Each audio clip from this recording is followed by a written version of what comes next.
All right, my friends. Hello, hello, hello. We are officially live. I am so excited to be joining you today from a brand new studio, and I'm going to be talking all about the major gift myths that may be hurting your fundraising. So, if you're just joining us, come on in. I would love to hear from you. I'd love for you to let me know where you are joining us from. So, if you're just joining us, let us know, drop it in the comments, and let us know where you are joining us from. All right, and if anyone can let me know, Shanna, if you can see and hear me okay, that would also be great. So we are talking today all about major gifts, and we're going to be talking about the myths about major gifts that may be hurting your fundraising. So what we can do, I'm going to teach for a little bit, and then as I'm teaching, you can go ahead and drop your questions below. All right, so you can drop your questions below and let me know. Hello, hello. 𝗃𝗶𝗱𝗲 is joining us from Nashville, and thank you. You can hear me okay. I have a new office set up, so I wanted to be sure that everyone can see and hear me okay. All right, that's great. So welcome everybody. I'm going to go ahead and dive in. So as I'm teaching and talking a little bit more about the myths that might be impacting your major gift fundraising, I would love for you to drop your questions in. What I'm going to do is I'm going to answer as many of those as I can at the end of our time together today. So I'm going to leave about 10 minutes. Hello, Jacqueline's joining us from Halifax, Nova Scotia, and hello, Luciana. Yes, we are going to be recording this, which reminds me, for those of you who are catching up on the replay, I wanted to say welcome as well. And if you are catching up on the replay, go ahead and use the hashtag replay when you're commenting on this. So welcome everybody, welcome Cassie. I'm going to go ahead and dive right in. And as I said, if you have questions and you're just joining us, go ahead and drop them below because I am going to be answering as many of those as possible when I'm done talking a little bit more about the major gift myths that might be hurting your fundraising. So I wanted to dive in, oh my goodness, and let me, of course, introduce myself. If we haven't met yet, my name is Emma. I'm at 𝗔𝗶𝗀𝗄𝗏 Philanthropy, and I help fundraisers and nonprofit leaders raise more 5, 6, and 7-figure donations so they can achieve the impact they dream of. So thank you so much for joining me. I'm going to dive into myth number 1, which is something I'm seeing a bit of a resurgence of lately. And that myth is now is not the right time to raise major gifts. Now, I have been in fundraising for 25 years, and I have seen this myth pop up quite frequently. And oftentimes when it does pop up, it's related to different events in the world. For example, it might be related to economic uncertainty. It might be related to fears that a recession is coming. It might be related, to give you a very current example, with worries about rising inflation and the cost of living. So this is something that comes up quite frequently. And I want to give you an example of when it came up and when I saw it come most strongly. And that was at the beginning of the pandemic. So just as things were shutting down, when there was a lot of uncertainty, I saw there was a huge surge in organizations, fundraisers, and leaders all making the decision that now is not the right time to be asking for major gifts, or in many cases, any gifts. And we can see now in retrospect that this may have been a mistake. This is a mistake that may have significantly impacted a lot of organizations. The idea that it's time to press pause on the fundraising because there's something going on in the world, whether it's economic, whether it's the pandemic. Now, this may seem to be quite logical to you when you're thinking about it. Of course, if there's something like pandemic shutdown, we want to pause our fundraising. But here's the mistake that I see most organizations making. is a lot of these decisions, and one of the big things that underpins the persistence of this myth is the fact that we are making a lot of assumptions about our donors. So we actually saw this. There was a study done during the pandemic that was speaking with board members and fundraising leaders that was talking about, did you pause your fundraising, and if so, why? And it was fascinating because a lot of it came from beliefs that were actually unfounded or not backed up by conversations with or connections with donors. So we sometimes like to make those assumptions about our donors as like, this economic downturn is going to be affecting them in a way that they aren't going to be able to give. Or, at the advent of the pandemic, perhaps they're sick, perhaps a family member is sick. Now is not the right time to ask. And so I think the most important thing I can leave you here with around this myth is to make sure anytime you're making any of these decisions is that these are based on our conversations with our donors. Here's the beautiful thing about major gifts, because it is a very one-to-one type of fundraising, that we can have conversations with our donors and we can ask them questions and we can confirm what is going on with them. One of my favorite questions that I was asking and suggesting others asked, especially during the early days of the pandemic, is just asking, how is this affecting you? How is this affecting your family? And just asking that from the true and authentic place of being concerned about and caring about our donors, about our supporter, and about the community around our organization. So I really want to recommend to you, always check in. Make sure that anytime you hear something like now is not the right time, that this is actually being backed up by in-depth, authentic conversations with your donors, and it's not being fueled by assumptions, right? And it's not being fueled by fear, because we can't possibly have the audacity to, know and believe that we actually know what's going on in our donors' lives without having that conversation with them. Does that make sense to folks? Hopefully it does. Hello, Mike. I see you just joining us there. Thanks for coming. Hello, Cassie. So yeah, that was the first one I wanted to touch on, is this myth that, now is not the right time. And I see so many things oftentimes fueling that over the years. As someone who has been fundraising through, for example, the Great Recession, is that we can sometimes do damage and we can hurt our fundraising when we're making assumptions about our donors and their capacity to give. So if you take only one thing away from our conversation today, I hope it is that you will stop making assumptions about your donors, no matter what is going on in the world right now. All right, I want to hop to number 2.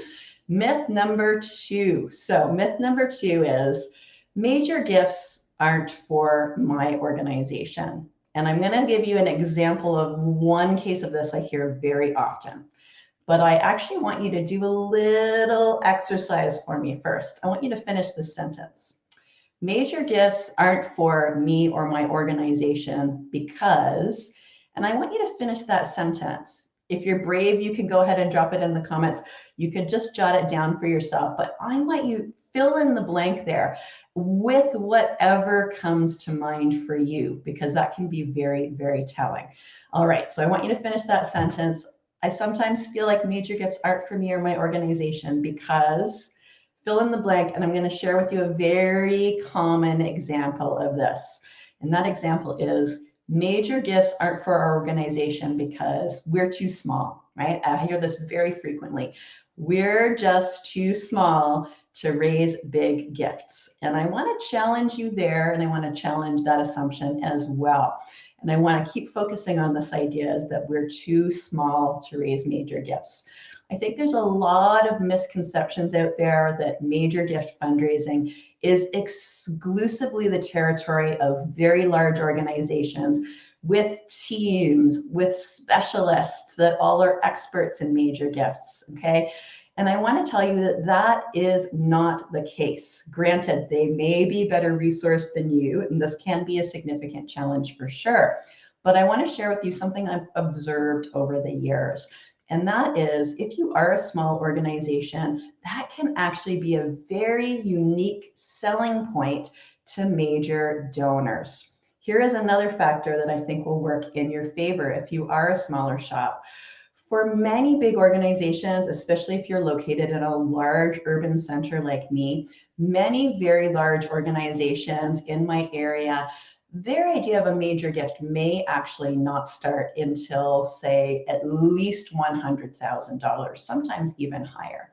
So when you're thinking about this, there is a huge swath of opportunity when you're thinking about donors who may have the capacity to give a significant five-figure gift. Is those folks are often not necessarily the primary focus of some of those very large organizations. So this means you have a tremendous opportunity to connect with donors who have the capacity to give a significant gift. Five-figure gift sounds pretty good to me, right? So what I also wanted to speak a little bit about here, just going to take a quick sip of my water. And I wanted to talk about the fact that oftentimes bigger donors are very attracted to smaller organizations, and your smallness can be a selling point because it can seem like their gift has a much bigger impact in the context of your organization. So when I was working at a smaller organization, I'd hear this over and over and over again from our major donors. Donors giving five-figure gifts, donors giving six-figure gifts. They would say, you know, I really feel like sometimes when I'm working with a very big organization, my gift kind of feels like a drop in the bucket. You know, I know they have donors who are giving eight-figure gifts. And here, when I'm working with you, I can really feel the impact, and I can see the impact that my gift has on your important work. So it's going further, it's having a bigger impact. And that for those donors was a very significant selling point. So I want you to think, instead of thinking I'm too small to raise major gifts, what are some of the unique attributes that you have as a smaller organization that may in fact be unique selling points for those bigger donors? Because I am guaranteeing you, you have some, and it often has to do with that impact. So I want to check in with you here, and I want to ask, who was brave enough to finish that sentence? Major gifts aren't for me. Major gifts aren't for my organization because, and I just want you to fill in whatever came after that. That can be very, very helpful for you in terms of just becoming aware of some of those thoughts and myths that may actually be floating around, that you may have learned over time, that you may not even have identified before, right? And actually becoming aware of those can be a really important first step to moving forward on growing your major gifts. So even if you don't want to share that with everybody, I do really encourage you to take that away and finish that sentence and see what comes up for you, because it can often be very, very interesting and give you lots of good insight. All right, so I want to move on to myth number 3. Oh, Mike shared this. Major gifts aren't for me and or our organization because we don't know any rich people. And Mike, thank you. We could not have planned this better. We didn't plan it at all. But this actually is a perfect segue into the third myth I wanted to talk about. And this myth is the idea that major gifts are only for the mega wealthy. That's myth number 3. Major gifts are only for the mega wealthy. Now, I think what we've seen is, you know, we've seen the rise of a lot of these very, very large donors. I'll use Mackenzie Scott as an example. These donors are giving 7-figure gifts, 8-figure gifts. Perhaps, as one of my clients was, you were lucky enough to receive one of these significant gifts, and they're wonderful. But I think too, I want to talk about and share some of my cautions, because oftentimes when we see these ultra mega major gifts play out, it ends up impacting us in a way that's not very helpful, because it ends up with us sort of having a perception of what does a major donor look like, what does a wealthy person look like, and how much are they giving. So I wanted to share with you something I haven't talked a lot about lately, but is a very interesting body of work to revisit if you haven't read the Millionaire Next Door. So this was some research that was done as far back, I would say, as the mid-90s, and has been updated over the years. But there are a couple things from there that I pulled that I find really, really helpful for my major gift fundraising, because it really makes me think about, what does a major donor look like, right? What does a major donor look like? And two things, what they did in this book was they talked about 7 factors of millionaires, and we can even say multimillionaires here, right? So $1 million doesn't stretch as far as it may have in 1995, but let's look at the 7 factors of a typical millionaire. I'm not going to go into all 7. I wanted to focus on 2 that I believe will be very impactful for you as a fundraiser who's thinking about major gifts. So the 2 that really struck me that I always keep in mind is, 1, they live well below their means. Very interesting, right? So a typical millionaire or multimillionaire may in fact be living well below their means. And tied into that, they have a strong belief typically that financial independence is more important than displaying high social status. So if we think about this in the context of our major giving, is I think we're often looking for cues that aren't necessarily the right cues when we're thinking about, or cues that can't be taken in isolation when we're thinking about identifying potential major donors to our organization. Because I will tell you this, after 25 years of major gift fundraising, is your next major donor, it's unlikely they look like you imagine they would, right? It's unlikely they look like you would imagine they would. Oh, Deborah's showing the author of this book is from my hometown. That is very cool.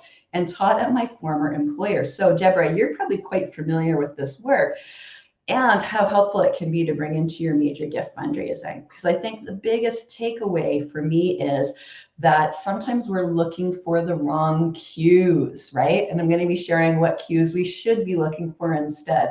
And sometimes we have a vision in our head of what a major donor looks like that's actually holding us back and holding our organizations back from identifying donors who have the capacity to give a very significant gift, because we're looking for the wrong indicators. We might be looking for someone who is using, that display of high social status. And that is not necessarily a dependable cue. It can sometimes be a part of a package around who has capacity, but I think we're over dependent on looking at those external, what we perceive to be those external signs that someone has significant wealth. There's not necessarily a direct correlation with whether or not they are going to give you a significant gift. And I think those are 2 takeaways from the Millionaire Next Door that I find very helpful. I've seen this play out in my major giving career over and over again. And I often think of one of the most significant donors I've ever worked with, multi-7-figure donor. And he was the most unassuming person that you could ever imagine meeting. You would never meet him or see him in the street and think, this is a multi-million-dollar major donor, just because he was very unassuming in his dress. He had a favorite hat that he would wear all the time. It was a bit of a battered cheese cutter, I think they call them. But you would not have spotted him in a crowd in a million years.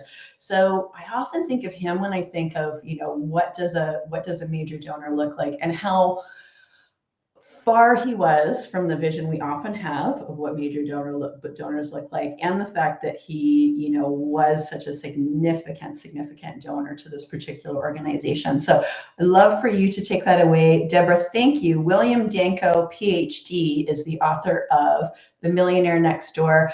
Great read. I think just even for those foundational elements that help you start understanding differently what people, behaviors of people who may have capacity to give you a significant gift. So thank you, Deborah. That is great. And what a coincidence. I love that you share the same small town.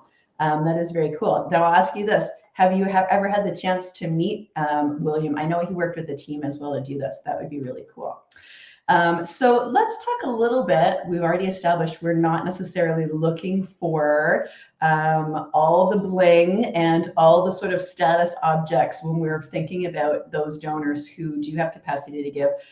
what are we looking for instead? And I'm going to dive into that a little bit more when I'm talking about myth number 4, also a very persistent one. We have to start outside of our organization to find major donors. So we don't have anyone who's already in our community who has the capacity to give a major gift, right? So this is a myth that's busting. This myth is very, very close to my heart. And there's something that I always love to say, because I think this is probably the biggest mistake I see of all, is this belief that we have to start looking outside the organization first for major gifts. It happens at small, medium, large, very large organizations. Big mistake for sure. And what we need to do instead is to start with those who have said yes first. All right. So what do I mean by that? I actually want to get that put on a t-shirt, I think. Start with those who have already said that yes. So we're thinking of those folks who are already those who are most engaged with our organization, right? We want to be looking for folks who have a strong track record of philanthropic giving, right? They may have a strong track record of philanthropic giving at your organization, and maybe it's not enormous gifts. Maybe it is loyalty over time. Maybe it is multiple gifts a year. Maybe it is gifts that are higher than your average donation. So we want to be looking within our community first for a few different reasons, right? One is that, I think that we are leaving millions of dollars on the table when we're going outside of our organization before we start thinking about those who are closest to us first. And I think there's an underlying belief I like to talk about a lot that is really fueling this myth.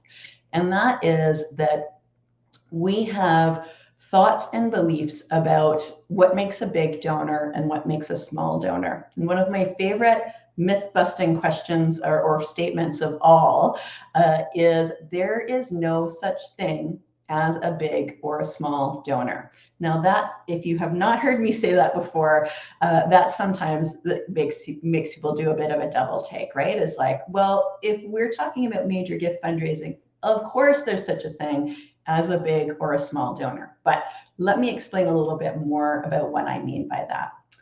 Big and small are arbitrary labels that we're typically putting on our donors, oftentimes based on one single transaction with our organization.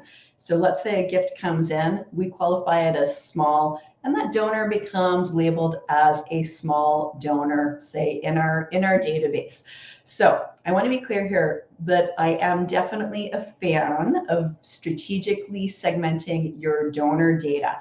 But too often what I see is that we create these labels of big and small, and they are permanent and fixed once they're applied to a donor. And oftentimes they're permanent and fixed, as I said, based on one single interaction with the donor. And I think the biggest problem here is that when we buy into that, when we can't see past those labels that we apply to our donors, oftentimes after a single interaction with our organization, we are potentially leaving millions of dollars on the table. Now, I've seen this play out over and over again, not only over the course of my fundraising career, but also when I'm working with clients and speaking with other seasoned fundraisers. It is incredibly common to see a smaller gift come in early on in a relationship with an organization, and that donor ultimately move on to make a significant gift to that organization of 5, 6, or even 7 figures. So we need to be very careful when we're thinking about this and not get caught up in those really rigid categorizations, because it's very difficult to tell what a donor's capacity is based on, just a very small amount of data that we have. So a few things, as I mentioned, that we're looking for when we are looking for those donors within our organization. We're looking for perhaps a donor who is more engaged than average, whether that's loyalty over time, whether that's multiple gifts a year, there's a great cue for you. We're also looking for donors who may perhaps be giving a larger than average gift. Even if that gift doesn't come close to qualifying for a major gift, we can look out for that as well. We can also look out for cues when we're interacting with our donors as well, questions that they're asking us. But really, the main takeaway I really want for you to have here is that we do need to stop rigidly categorizing our donors, because when we do that, I believe it can open up new opportunities for us, right? It can open up opportunities for us to grow a healthier pipeline, open up opportunities for us to build more meaningful connections, and it can significantly increase the potential for us for both major and legacy gifts, or planned gifts, or gifts in wills. So that is the final. I'm going to do a time check. I have a bonus myth for you, but I want to check in and make sure we don't have any questions first. I was inspired actually just before I came on with the bonus myth. But let me pause here. I want to take a sip of my water, because I did promise that I would take any questions for you as well. So if you have questions about major gift fundraising, any of these myths I talked about today, I want you to go ahead and drop those below. I'll take a sip of my water while you're typing, because we have a few minutes left together. And if there are no burning questions, I can share my bonus myth with you. I'm giving folks a bit of time to do their typing too. All right. So while you're dropping your questions, I want to share with you my bonus myth, which will be myth number 5. That was actually inspired by some of the work that I'm doing in a group that I work with to, build our business, to get coaching around developing our business. Something was asked this morning that I thought completely inspired me and made me think of a myth that is very much often getting in the way of folks in their major gift fundraising. And that myth is that everything has to be perfect before we get started. Another way we can see this showing up is that we may think that major donors require absolute perfection. We cannot make any mistake ever when we're working with a major donor. So that's a variation on a theme. Oh, Mark, this could be a whole other. Mark has a question. This could be a whole other live, but I will definitely get to that in a moment once I finish talking about this myth around perfection and the fact that everything needs to be perfect when before you get started on your major gift fundraising or working with a major donor. So it was interesting. What triggered this as a myth I wanted to talk about today was in the business group that I'm in the coaching group I'm in, somebody asked a great question. They said, what is the most important advice that you've ever received around being an entrepreneur and growing your business? And there were many responses to this question, but there was a theme running through almost every response, and it was fascinating. And the theme was that the best advice I ever got is stop waiting for things to get perfect and take action now. So basically, the takeaway there is, perfectionism is absolutely going to get in the way of your major gift fundraising. And having things perfect is not a requirement for you to start moving and start taking action. So I'd love for you to take that away, because I see that getting in the way of many, many fundraisers, is that oftentimes we do let perfectionism get in the way, especially when we're working with major donors, because of these beliefs that we have, because of these myths that everything needs to be perfect before we get started, or a myth that a major donor requires absolute perfection. And that gets in the way of our raising more money typically, right? So I want you to look out for that. And the solution to that is pretty simple, is notice when you're waiting for things to get perfect and waiting to take action, and see if there's an action you can take right now to move your major gift fundraising forward. It can be even very small. So I wanted to leave you with that. I had a great question with Mark I wanted to address. Mark, hello. And Mark is cutting right to the chase here. Mark is asking, how do you deal with a major donor? I'm assuming it's a major donor that holds your board hostage. So I'm assuming what we're talking about here is that we have developed a what I'll call power imbalance between a major donor and our organization.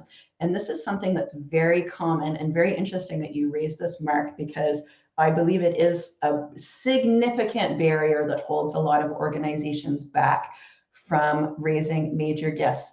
Is there's a fear, and it can be well-founded, that when you start working with major donors, throws the power so far out of whack that you are, well, in your example here, you are finding you have a donor that is also, I'll call it wielding maybe undue influence, right? Oh, and also alienating other donors. Mark, I'm very sorry that this is happening. So here's the thing, and this is very challenging, and I'll share this with you because I have been here as well at this point in my career as well, is that at some point you do have to say no to donors as an organization. And it may be the case that this has come to this point for you in your organization, Mark. And I'm not saying that this is easy. I'm not saying that this is not absolutely terrifying thing to do, especially if this donor is giving a significant gift to you. But at some point, if you are in what I will call a toxic relationship with a donor, in which they're alienating others, in which they are perhaps having undue influence and trying to intervene in a place that's not necessarily appropriate, such as making decisions about the direction and or mission of your organization, at some point a line does need to be drawn. And you spoke about your board, and typically this is a place where your board and leadership will need to create some boundaries with this donor, right? This can be tricky to do in retrospect, especially if this donor is accustomed to behaving in this way. But I do believe that it is absolutely a crucial prerequisite for a healthy and thriving fundraising and major gift program that you are able to create boundaries with donors and that you are able to say no to donors. I had to do this at one point in my career. We had to say no to a very significant gift. In this case, it was simply a fact that the direction the donor wanted to take, we determined was not the direction the organization wanted to take. He had a project in mind, and upon discussion with our leadership and our board, we said, this is actually not within the mission and vision that we have set for this organization. So we had a tough conversation with this donor. What we did was we sat down with the donor. It was the board chair, it was the executive director, it was myself. So I had backup from the leadership. And we talked to this donor and we said, you know, we think this is a wonderful idea. This is such a generous gift. And we're not the organization for you to partner with on this. If you do want to move forward, here's what we're going to do. We can think of a couple other folks we can introduce you to. And we think this really fits beautifully in with their mission, this project that you want to do. So, you know, if we can do that, if we can make that connection for us, let us know. But we want you to know how grateful we are to you for your generosity. We love this vision. It's just not the direction that we're heading in as an organization. So we did not get that gift, but we did have a very great, I think, relationship with that donor. I think they really appreciated our honesty, the fact that we were thinking first and foremost about, you know, how to achieve that goal that the donor had in mind that would have been a better fit with other organizations. So I think we do need to become more accustomed to saying no to donors. I know it's very challenging depending on the culture of your organization, but it sounds like, Mark, it is absolutely time for your board and your leadership to sit down and have a conversation, an assertive conversation. It can be a very friendly and assertive conversation around creating some boundaries with this donor, right? So my recommendation to you, if you're able to identify the person within the organization that, you know, is closest with the donor, that can be really great to have them at the table. It's really important for you to have the leadership and decision makers at the table. So it's not you alone. I don't know your role, you know, delivering this news, especially if it's a significant donor. But I think it's time for you to create those boundaries and to take a bit of that power back, right? Because you do not, here we go, I'm going to give myth number 6, bonus myth number 6. You do not have to give away your power as an organization to be successful in major gift fundraising. Okay, so I'm so glad, Mark, you brought that question up, because I think that's a very common myth that holds a lot of us back, is that we believe we have to say yes to absolutely everything a major donor raises. That is not the case. You have power as an organization. You need to make sure that you're not giving all of that away. You need to make sure that you are maintaining healthy boundaries with your donors and watching out for those, you know, and I think it's another common myth is that this idea that every major donor is going to come into your organization, you know, try and wield power inappropriately, cross all your boundaries. It happens. Absolutely. Does it happen in 100% of cases? Absolutely not. So I want to be clear on that as well when we're thinking about myths. But I think it's really important conversation for us to have. And again, this might be a whole other